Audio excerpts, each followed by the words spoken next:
Lucky के सामने मनोहर आ गया था और लकी ने उसे अपने साथ खेलने के लिए चैलेंज कर दिया।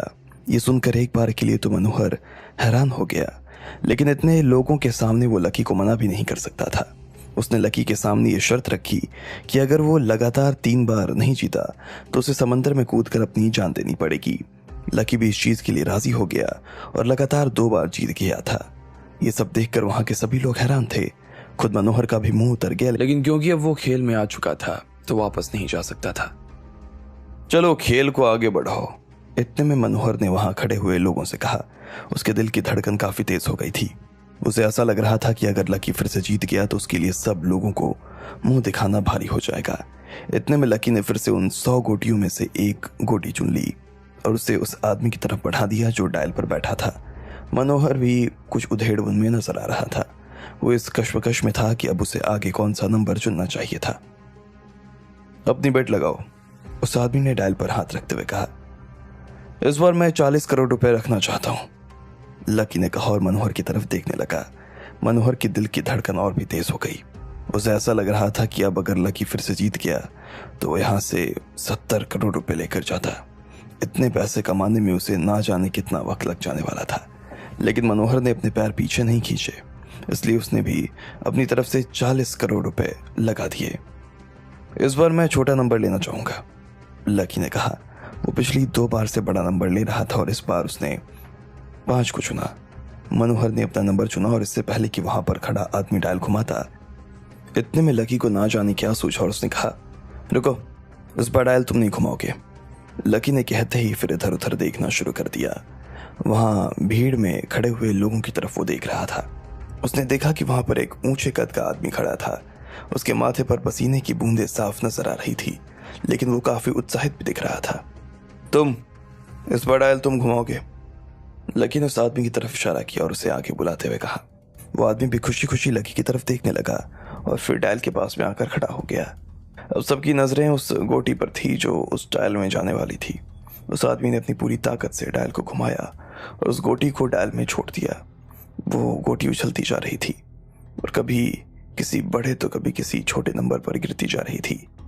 जैसे जैसे वो गोटी उछल रही थी वैसे वैसे लोगों की सांसें भी फूलती जा रही थी। हर किसी की नजर बस उस डायल पर ही थी। वो अपनी पूरी रफ्तार से घूम रहा था और बाकी लोगों की धड़कनों को बढ़ाता जा रहा था। इधर लकी और मनोहर भी उस डायल को बहुत ध्यान से देख रहे थे। राधिका ने अपनी उंगलियों को आपस में बांध लिया और वो लकी की जीत की प्रार्थना करने लगी। धीरे धीरे वो डायल धीमा होना शुरू हो गया और फिर लगभग रुकने की हालत में आ गया। वो जैसे ही रुकने वाला था कि सब लोगों के मुंह खुले के खुले रह गए। खुद लकी की भी इस बार तो सांस फूल गई। उसने देखा कि गोटी 50 नंबर पर जाकर रुकी। ये देखकर मनोहर और उसके साथियों की आंखें बड़ी हो गईं। यस! इतने में मनोहर खड़े होते हुए जोर से चिल्लाया। उसके माथे पर भले ही पसीना था, लेकिन उस पसीने से उसका पूरा चेहरा चमक रहा था। वो इस बाजी को तो जीत गया था। यस यस यस, निकालो मेरे 40 करोड़, निकालो अभी क्या भी, मनोहर ने जोर से चिल्लाते हुए कहा। वहां जो भीड़ खड़ी थी वो सन्न रह गई। सिवाय मनोहर की सांसों के वहां और किसी की आवाज नहीं आ रही थी। सब लोग बस लकी का चेहरा देख रहे थे। उसके चेहरे पर कोई भाव नहीं थे। वो बस चुपचाप बैठा हुआ था। उसे ऐसा लग रहा था कि किसी ने मछली के दोनों पर काट कर उसे फिर से पानी में डाल दिया था। एक ही चाल में लकी पूरी तरीके से खत्म हो गया। उसका सारा पैसा खत्म हो गया। वो मोटा आदमी खुद भी लकी को देख रहा था और उसने अपने सिर को पकड़ लिया। वो नहीं चाहता था कि लकी के साथ में ऐसा कुछ हो, लेकिन अब कुछ वो कर भी नहीं सकता था। राधिका भी लकी की तरफ देख रही थी। उसकी आंखों में उसकी चिंता साफ नजर आ रही थी। लकी को बाकी किसी की नजर से कोई फर्क नहीं पड़ रहा था, लेकिन जैसे ही उसने राधिका को ऐसे देखा तो उसके चेहरे पर मुस्कान आ गई और उसने फिर से डायल की तरफ देखा। अचानक से जैसे डायल को एक और झटका लगा और उसमें से गोटी उछल कर सीधा नंबर 5 पर चली गई। अब लकी सब लोगों की तरफ देखकर मुस्कुरा रहा था। ये मुस्कुरा क्यों रहा है? पागल है क्या? लगता है इतना पैसा हारने की वजह से ना बेचारे का दिमाग खराब हो गया है, सब लोगों ने अपने अपने हिसाब से कयास लगाते हुए कहा। जिंदगी में जल्दी होनी चाहिए लेकिन जल्दबाजी नहीं। डायल को रुक तो जाने देते मेरे भाई, लकी ने कहा और मनोहर की तरफ देखकर हंसने लगा। ये सुनते ही मनोहर को जैसे झटका लगा और उसने डायल की तरफ देखा। उसमें गोटी 50 पर नहीं बल्कि 5 नंबर पर रखी हुई थी। ये देखते ही उसके चेहरे की हवाइयां उड़ गई। उसकी सारी मुस्कान एक सेकंड में जैसे बर्फ की तरह जम चुकी थी। ऐसा कैसे हो सकता है? मनोहर के मुंह से निकला। ईमानदारी से खेलो तो कुछ भी हो सकता है, लकी ने उसकी बात का जवाब दिया और फिर से मुस्कुराने लगा। मनोहर को अभी भी विश्वास नहीं हो रहा था। वो यहाँ का एक्सपर्ट था और उससे ज्यादा इस खेल के बारे में किसी को कुछ पता नहीं था, लेकिन यहाँ लकी ने उसके सारे घमंड को चूर कर दिया था। भाई, मैं मानता हूँ कि तुम बहुत बड़े एक्सपर्ट हो, लेकिन तुम ईमानदार नहीं हो। तुम्हें क्या लगता है कि मैं लगातार 2 गेम जीत गया हूँ तो तुम तीसरा गेम में मेरे साथ खेल लोगे? जिस बटन को तुम दबाने की कोशिश कर रहे थे ना, उसके तार को मैंने पहले ही काट दिया था, लकी ने कहा और मनोहर को नीचे की तरफ देखने के लिए इशारा करने लगा। उसने देखा कि वहां पर एक हरे रंग का बटन लगा हुआ था जिसे लोग नहीं देख सकते थे। उस बटन को दबाते ही जिस भी नंबर पर चाहो उस नंबर पर डायल को रोका जा सकता था, लेकिन उसे यह नहीं पता था कि लकी ने बीच में ही ब्लेड चलाकर उस बटन से जुड़े हुए तार को काट दिया था।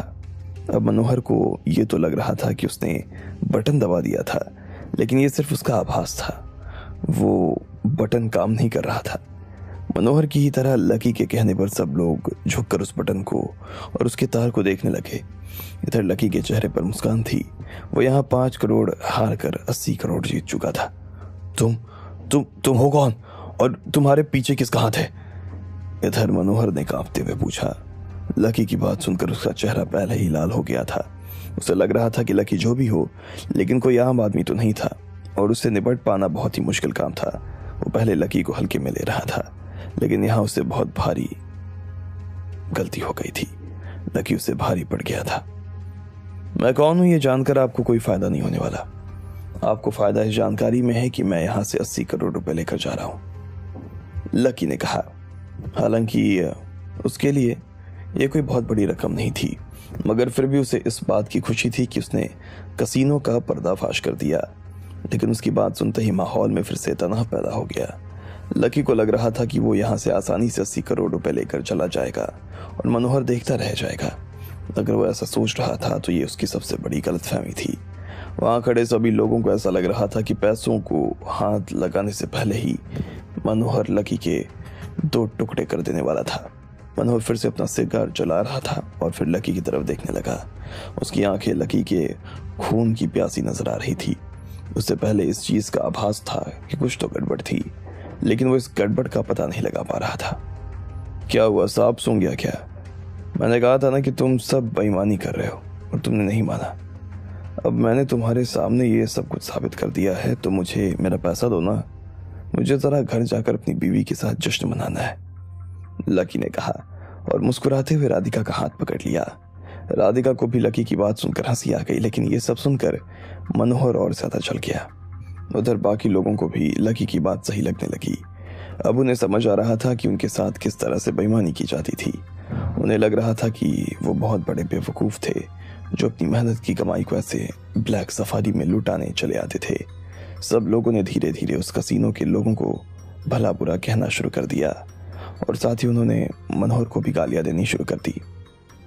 लोग सिर्फ यहीं तक नहीं रुके थे, वो मनोहर से अपने हक का पैसा मांगने लगे। हर कोई वहां पर अपना जितना भी पैसा हारा था उसे वापस मांगने लगा। मनोहर ने अपनी जान बचाने के लिए अपने सारे बॉडीगार्ड्स को बुला लिया, लेकिन वो लोग ही इतने सारे थे कि इतने कम बॉडीगार्ड्स उनसे नहीं निपट पा रहे थे। अब मनोहर के पास में वहां से भाग जाने के अलावा और कोई चारा बाकी नहीं रह गया, इसलिए उसने अपनी बंदूक निकाली और हवा में 6-7 फायर कर दिए। वो लोगों में डर बैठाकर वहां से भाग जाना चाहता था। लोग भी गोलियों की आवाज सुनकर घबरा तो गए, लेकिन फिर से उनका गुस्सा जाग गया। लेकिन इन सब के बीच लकी वहां से राधिका को लेकर पहले ही निकल गया। उसके हिसाब से उसका काम हो चुका था। उसे जो साबित करना था उसने वो साबित भी कर दिया। अब उसे किसी को कुछ साबित करने की जरूरत नहीं थी, इसलिए उसने अपना पैसा लिया और वहां से रवाना हो गया। जब वो फिर से शहर में आया तो अपनी चेक देखने लगा। उसे लगा सच में आज अच्छा पैसा कमा लिया था उसने। अब तुम जो कहोगी ना, मैं वो ड्रेस तुम्हारे लिए खरीदूंगा। तुम कहोगी तो मैं पूरा शोरूम ही तुम्हारे लिए खरीद सकता हूँ, लकी ने कहा। अच्छा, लेकिन अब मुझे शोरूम या ड्रेस नहीं, पूरी की पूरी कंपनी चाहिए, राधिका ने लकी को कोहनी मारते हुए कहा। उसने देख लिया था कि लकी के पास में कितना सारा पैसा इकट्ठा हो गया, लकी भी उसकी बात सुनकर हंस दिया और उसने सबसे पहले तो आश्रम का जो भी पैसा था उसे वापस कर दिया था। उसने आश्रम के 400 करोड़ में और 40 करोड़ जोड़ दिए थे। इसके अलावा उसने रीना और बाकी लड़कियों को 2-2 करोड़ रुपए गिफ्ट दे दिए। अब लकी के हाथ में 47 करोड़ रुपए बाकी रह गए। यह पैसा उसने राधिका के लिए बचाया हुआ था। इससे वो जो भी चाह रही थी खरीदना वो खरीद सकती थी। उसने राधिका को अपने साथ लिया और फिर से अपने स्कूल जाने के लिए रवाना हो गया। वो लोग रात को ही वहां से प्लेन लेकर निकल चुके थे। जब लकी अपने घर पहुंचा तो उसे बहुत अच्छा लग रहा था। उसे ऐसा लग रहा था जैसे वो अपने खुद के घर में आ चुका था। इतने सारे लोगों से लड़ने के बाद में उसे आराम करने में जो सुकून मिला था वैसा सुकून उसे और कहीं नहीं मिलता था। मैं नहाने जा रहा हूं, लकी ने कहा। राधिका अंदर जाते ही सोफे पर बैठ गई। उसने अपनी आंखें बंद कर ली और हाथ से ही लकी को जाने का इशारा कर दिया। लकी बाथरूम में आया और गर्म पानी से नहाने लगा। उसे बहुत अच्छा लग रहा था। फिर जब वो कमरे से बाहर आया तो उसने देखा कि उसके कपड़े पहले से ही पलंग पर रखे थे। ये और कोई नहीं बल्कि राधिका ने किया था।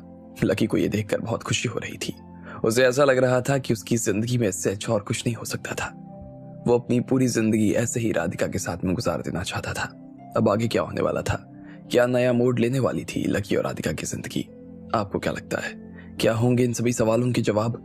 कमेंट बॉक्स में कमेंट करके हमें जरूर बताएं और सभी सवालों के जवाब को जानने के लिए सुनते रहिए इंस्टा बिलियनियर सिर्फ पॉकेट एफएम पर।